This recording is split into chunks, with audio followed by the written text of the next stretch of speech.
and welcome back to my channel, where today I'm reviewing another comic. Shocking, I know. And today I am reviewing Man-Eaters, issue 1. So what's it about?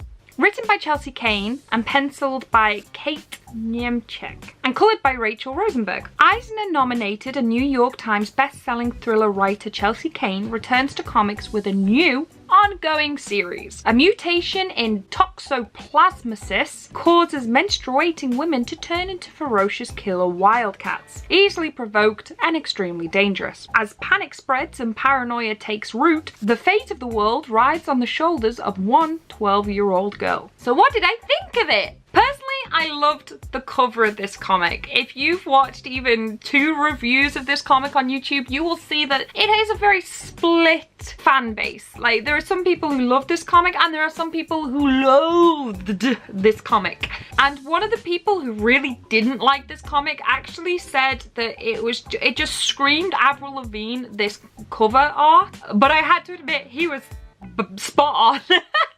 But I think that's why I like it. So maybe we're just from different times and had different interests back then when Avril Lavigne was around, and that's why he doesn't like it, but I do. Also, on a personal level, I personally prefer anything that's monochrome. I think as a comic cover, it stands out, it's gorgeous, and it's just kind of an art style I like. So fight me. Don't, I'm weak, I've filmed too many videos today, I just can't, okay? The writing flows very well. It explains the situation incredibly organically. You know what's going on without being bombarded with information or starved of information. There's also a lot of detail within the art. It's one of them comics that if you stop and analyze a couple of the panels, you're gonna get some of the story just from the pictures alone. Real talk. You see period blood in this comic. Even as a woman who sees that once a month, I get shocked seeing that. And I'm not saying that's a bad thing. I think it's a good thing that you see that, because one day you're gonna look at something like that and not be shocked by it, because I shouldn't be shocked by it. There is a very feminist theme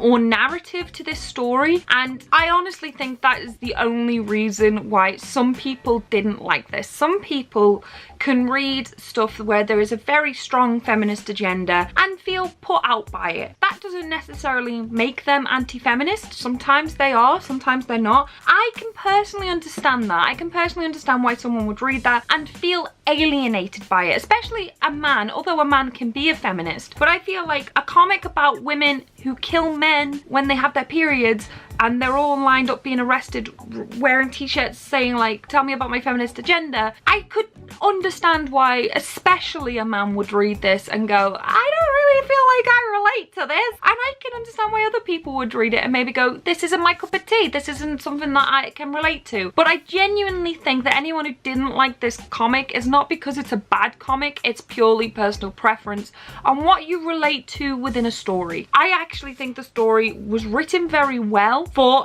a certain demographic, and if you fit that demographic, you're gonna love this comic, and it's as simple as that. I would definitely pick up issue 2. I actually have issue 2. It's been a while since I've had this comic. I haven't read issue 2 yet, so obviously it's not the best story I've ever read. It's not keeping me at the edge of my seat where I had to go and read issue 2, but I certainly liked it. I liked it. I've got issue 2, I'm gonna read it, and I probably pick up volume 1 when it comes out. Yeah, it's good.